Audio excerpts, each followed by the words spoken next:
Buenos días, mi nombre es Isabela Leibrand y voy a hablar sobre el tema una didáctica literaria transcultural, la percepción de lo ajeno a través de la literatura de migración. Estos son algunos de los términos clave que voy a explicar a lo largo de esta ponencia virtual. Muchos de los autores que escriben sobre el tema de la migración actual coinciden en el problema de adoptar la nueva cultura dominante que o bien desplaza las tradiciones de los migrantes o produce una mezcla de culturas. Con ello nos acercan a lo que significa la identidad híbrida y abordan otro tema con mayor incidencia en la actualidad, como es la migración en nuestros días y la extrañeza. De este modo ha surgido una escritura ética con autores que han vivido estas experiencias personalmente. Quiero ofrecer aquí la función pedagógica de esta literatura con el fin de llevar a los alumnos a la autorreflexión después de haber profundizado en la cuestión de lo culturalmente otro o extraño, pero a la vez de lo propio ajeno. Desde un enfoque didáctico cabe sostener que este tipo de lecturas se prestan a proponer y debatir ciertos requerimientos de una didáctica literaria transcultural. La percepción por parte del lector le provoca una disposición a reflexionar sobre la relación de lo ajeno y de lo propio, para aprender de ello sobre sí mismo. En muchos aspectos es un desafío para el lector a cambiar su perspectiva y hacerle partícipe de las dolorosas experiencias de los protagonistas que viven entre su cultura y la nueva. Esto lleva al lector a reflexionar sobre su propia identidad. He analizado para ello 3 narraciones: Los platos más picantes de la cocina tártara, de Alina Bronski, Voi, was, va, de Jenny Erpenbeck. Ambas son autoras alemanas. Y El retorno de Tahar Ben Jelloun, conocido autor y psicoterapeuta francófono marroquí, que es uno de los representantes más importantes de la literatura francesa proveniente del Magreb. Los principales motivos narrativos que se dan a conocer son las experiencias de la migración, acompañadas por sentimientos de pérdida, soledad o inferioridad, los complejos procesos de la autoalienación, la búsqueda de un yo extraviado, de la pérdida de las raíces y del entorno social. Los autores de estas novelas nos hacen ver y quieren hacernos comprender mejor el proceso de migración, no solo en el sentido del traslado físico de la persona de un país a otro, sino que muestran unos múltiples procesos de desintegración y ruptura, y a la vez los intentos de asimilar los nuevos modelos de la vida que implican tanto oportunidades como riesgos, la suerte y mala suerte, vínculos y roturas, la estabilidad y arbitrariedad, seguridad y nuevas libertades, pero sobre todo una multiplicidad del yo. Se crean además diferentes espacios intermedios que se han convertido en un tema importante de la investigación sobre la migración, la disolución entre las culturas y las identidades. Estas son marcadas por una hibridez, unas biografías transnacionales e identidades negociadas. En las 3 narraciones, el nuevo destino oscila continuamente entre las 2 culturas, los recuerdos y las nuevas vivencias, el hogar y lo extraño, el calor y el frío, la familia y la soledad, la identidad de inclusión y exclusión. Se percibe así una lucha entre la cultura antigua y la nueva, entre el propio pasado y presente, que lleva a una nueva construcción de la identidad. Comparecen, por tanto, unos espacios intermedios e identidades híbridas, porque sus narradores viven entre 2 culturas. De esta tensión deben adquirir su nueva identidad. Los diferentes destinos de los protagonistas muestran el estado global y actual de la sociedad, en una amplia parte de la existencia humana en ciertas circunstancias, de lo cual se desprende un llamamiento por una sociedad ética.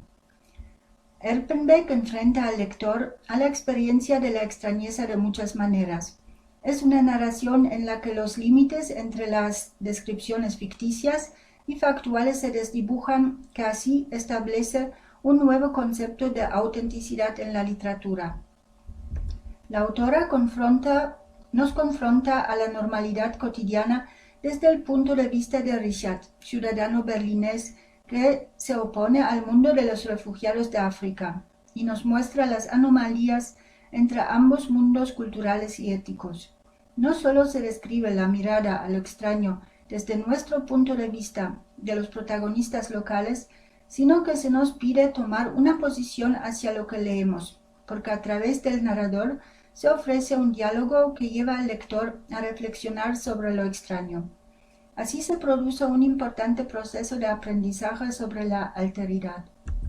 Sobre la base de unas entrevistas realizadas con los refugiados, la autora comparte con el lector unos destinos individuales que son marcados por la huida, el peregrinaje a través de África, la brutalidad o la ayuda de otras personas, la pérdida de los padres, hermanos o amigos, las travesías en barco por la noche en el mar, donde muchos acaban muriendo.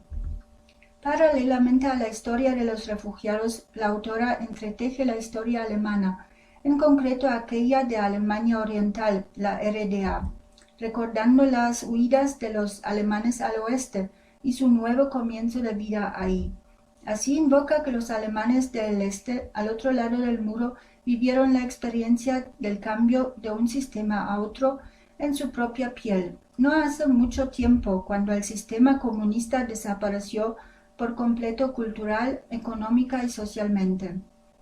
Las líneas paralelas entre unos y otros se entrecruzan, y es visible que lo propio también se intercala con algo extraño. Alina Bronsky, autora proveniente de Rusia, nos da a conocer el proceso de migración desde la perspectiva de tres mujeres, que a la vez representan a tres culturas. Convivimos con el mundo soviético a través de una saga familiar, en la cual predomina la autoridad femenina, dado que los hombres están en gran parte ausentes. Por tanto, los lazos familiares están rotos y no existe ninguna perspectiva de mejoría en sus vidas. La figura de Rosalinda, una migrante de la ex Unión Soviética Alemania, está marcada por la pura autodeterminación. Muestra el tipo de identidad híbrida, que no tiene reparos en adoptar cualquier tipo de cambio para ascender en la escala social. Alina Bronsky presenta a unos individuos que están forzados a determinar sus vidas cuando se encuentran con la nueva situación en el país de acogida, donde las condiciones son de mayor complejidad social y por tanto sus decisiones se vuelven todavía más difíciles. Con Tahar Ben-Jelloun nos adentramos en cambio en el mundo migratorio de los musulmanes provenientes del norte de África y afincados en Francia.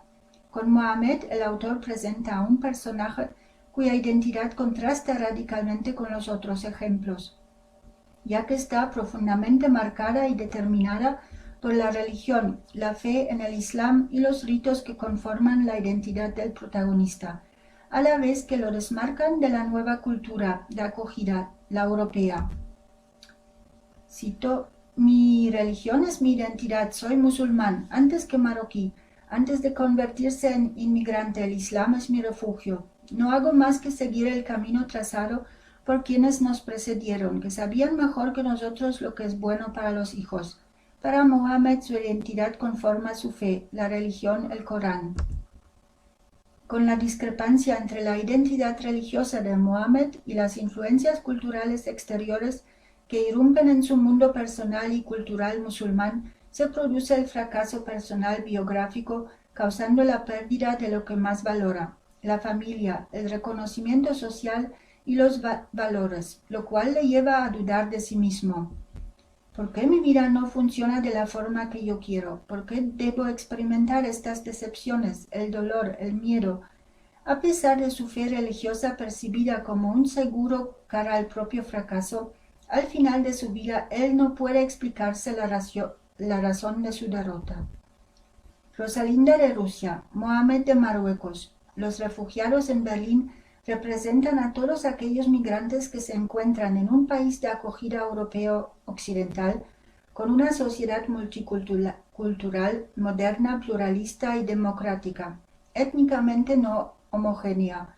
Los personajes chocan con una multiplicidad respecto a la religión, el idioma, las tradiciones y una diversidad de identidades que les produce una inestabilidad emocional y una pérdida de orientación, porque el tipo de sociedad centroeuropea no se basa en una determinada ideología, la comunista, ni en la identidad religiosa, el Islam, sino representa un sistema cultural de ciertos valores compartidos por los miembros al que pertenecen y, sin embargo, hace extremadamente difícil la integración de los migrantes. Las narraciones muestran que los procesos de migración marcan las biografías en múltiples formas. Una de ellas es el proceso de disolución. Las viejas estructuras se disuelven.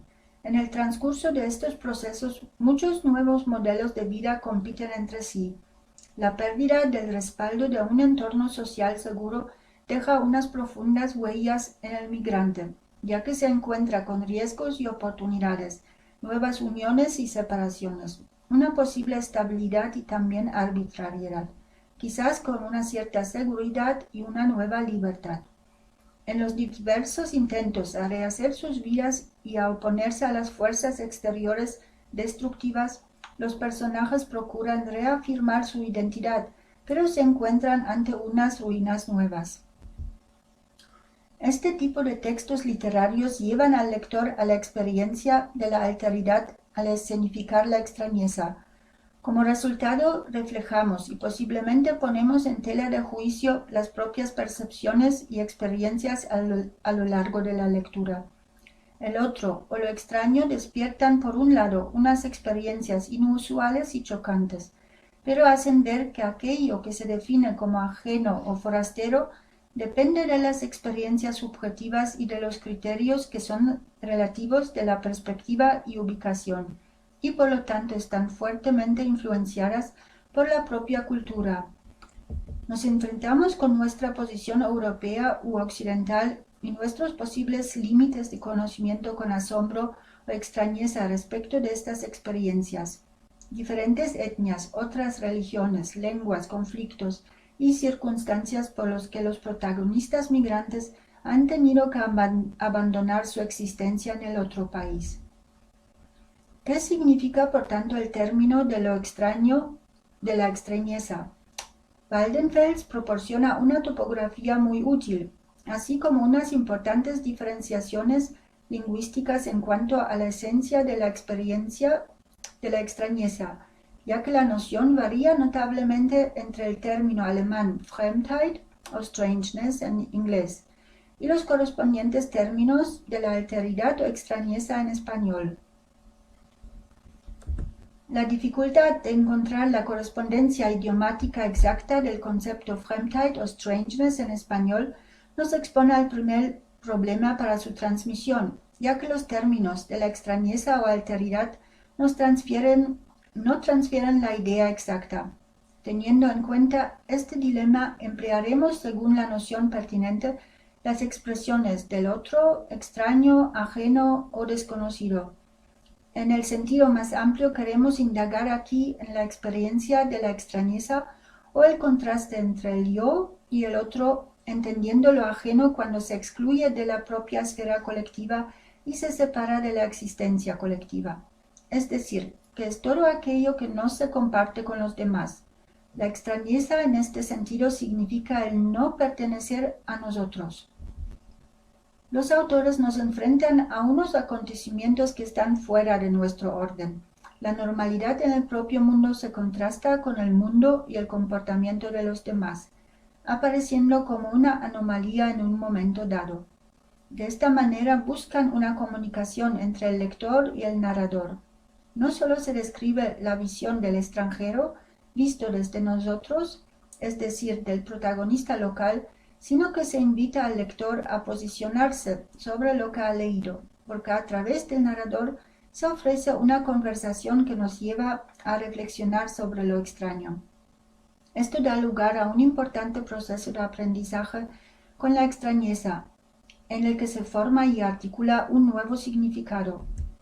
Se nos ofrece la oportunidad de desarrollar una empatía y comprensión cuando llegamos a conocer la situación individual de los refugiados o migrantes y experimentamos la migración no solo por medio de unos números abstractos en los medios de comunicación, sino también los destinos individuales de huidas y las esperanzas de una vida mejor. También se transmiten al lector unas experiencias afectivas como el asombro o la incertidumbre, que causan unas posibles perturbaciones y anomalías, ya que le desvían de su propia normalidad. Nos encontramos con preguntas sobre el destino de muchos otros que no comparten el mismo destino que nosotros, invitándonos a buscar respuestas y una ocasión para la acción ética. Con esta pregunta existencial en una página entera en blanco, Erpenbeck nos lanza al vacío y la inmensidad del problema. Nos obliga a enfrentarnos con una profundidad sin fondo, como el mar mismo. Y lo repite en la página siguiente para darnos la sensación de ahogo, porque la mente se pierde en la inmensidad de la cuestión. Leer y escribir como modos estéticos para el intercambio de este tipo de experiencias brindan la oportunidad para que el lector se transforme a sí mismo a través de un trabajo ético. Así podemos establecer una nueva relación con nosotros mismos. Con ello se alienta a los lectores a que adopten una postura frente al mundo, a que asuman su responsabilidad y a que intercambien opiniones en un diálogo. Me gustaría destacar el acto de la escritura ética no solo como una base narrativa de estos textos contemporáneos, sino también como un diálogo entre el narrador y el lector, que se ve desafiado éticamente no solo para intercambiar sus opiniones sobre estas cuestiones éticas en relación con los actuales movimientos migratorios. Destacan los siguientes aspectos de una ética narrativa en unos autores y una nueva generación de textos que se dirigen a los lectores para que escuchen y con esta nueva experiencia trabajan sobre sí mismos. Así pues, la literatura transcultural ofrece la posibilidad de una experiencia límite. Después de la lectura, el lector a lo mejor ya no es el mismo de antes y se relaciona consigo mismo y con los demás de otro modo. La percepción sensual, es decir, la postura que se le exige, está ligada a su capacidad de escuchar y sentir o de empatizar, así como a reflexionar sobre esta percepción en la interacción con otros. Esto representa una forma de intercambio de experiencias que se lleva a cabo en el propio texto y que por lo tanto adquiere un significado ético. La teoría de la ética, junto con la didáctica transcultural literaria, ofrecen importantes perspectivas para el empleo didáctico de estos textos como un medio de reflexión ética para evocar una perspectiva de juicio. El receptor debe someter estas evaluaciones morales a una perspectiva crítica y reflexiva. En este sentido, una literatura transcultural o de migración permite apropiarse de unas visiones de la realidad que sean personal y socialmente significativas, en el sentido de unas visiones humanas y del mundo que pueden ser nuevas para el lector, y que los autores las ofrecen de una manera específica.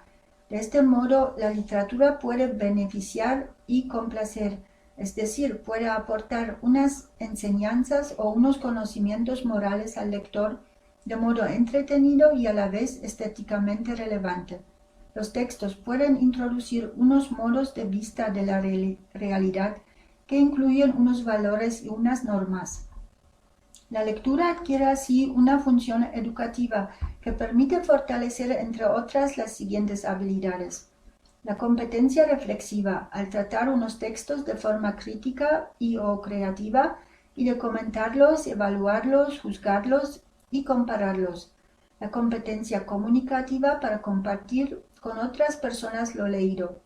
La capacidad de la imaginación al tener que adoptar diferentes perspectivas que permitirá desarrollar la empatía y la creatividad.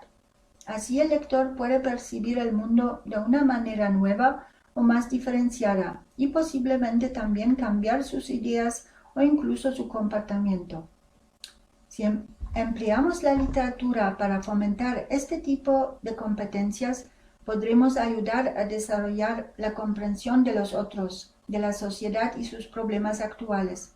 En última instancia, es muy gratificante leer y comentarlo con una referencia a la realidad de la vida, porque los alumnos pueden aportar sus impresiones subjetivas, en la interpretación y experimentar además la relación del texto con la realidad. Estas habilidades de la apropiación y aplicación se denominan como la competencia de la referencia ficción-realidad. Es por lo tanto la interacción y la influencia mutua de la literatura y la vida que podemos transmitir didácticamente. El análisis preciso y el debate sobre el contenido de los textos deberían vincularse a la experiencia cotidiana de los alumnos. La enseñanza de la literatura se pone así al servicio de una educación social y ética de las personas que en el transcurso de la recepción estética busca un efecto mutuo fecundador entre la literatura y la vida cotidiana, con la esperanza de llegar más allá del aula. El acto de la lectura permite salir al mundo global de manera imaginaria y así explorar otras culturas, experiencias y modos de existencia. Juega aquí un papel central el desarrollo de la percepción. Leer implica abrirse al mundo de los protagonistas, romper con los propios patrones arraigados y aprender a ver con nuevos ojos. Para concluir, la lectura no solo nos enfrenta a lo desconocido fuera, sino también a lo extraño dentro de nosotros.